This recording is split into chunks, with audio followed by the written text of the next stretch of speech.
Mga part, dito ako sa bahay namin. Ibidyohan ko lang part. Mga part na itsura ang bahay namin ngayon.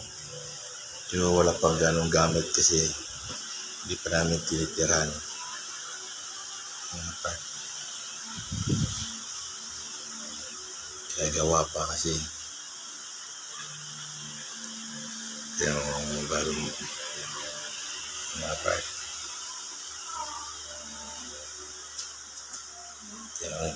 Marami pa, may mga kulang pa. Kaya nito ilaw. Di ba lababo okay na. Maayos na. Ayan, kulang pa ng cabinet mga part. Ayan. Sa ilalim, cabinet ulit.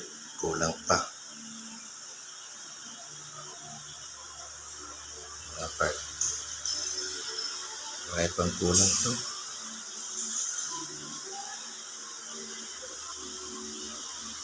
Mga part.